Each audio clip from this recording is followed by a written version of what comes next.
伫咧西班牙有科学团队即嘛是研发出人造子宫的技术，会当来观察胎儿是安怎成长的过程。另外，伫咧德国也有研究团队是研发人工子宫，或者早产的翁仔会当带伫这款模拟出来的人工子宫环境当中，继续平安成长。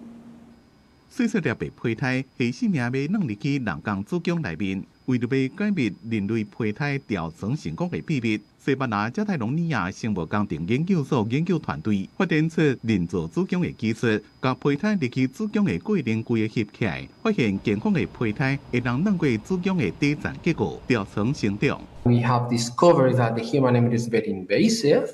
And it can, like I mentioned before, it can dig a hole inside the matrix and pulls very strongly, right? So, for example, we compare bad quality embryo with good quality embryos, and the bad quality cannot pull as strong as the good quality ones. So, this mechanic profile is something very important for an embryo. 科学家讲，子宫的纤维组织规拢是交换卵白，是一种正定的卵白质，也是肌腱加软骨的组成部分。愈健康的胚胎，愈有材料探过子宫的底层结构。人工子宫除了会让研究胚胎调层，伫德国也有研究团队和早产儿带伫咧模拟子宫的人造环境内底，提高伊的生存率。We want to keep the fetal physiology, the fetal circulation, we want to keep it intact so that the baby comes into an environment that really mimics the maternal womb,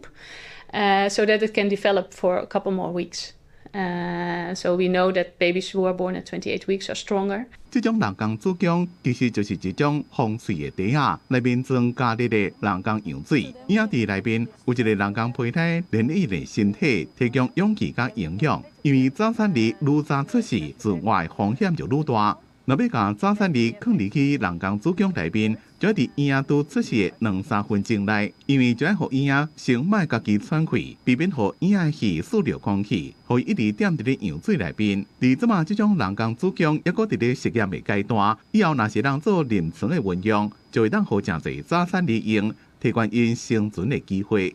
公司新闻，但是董本晓。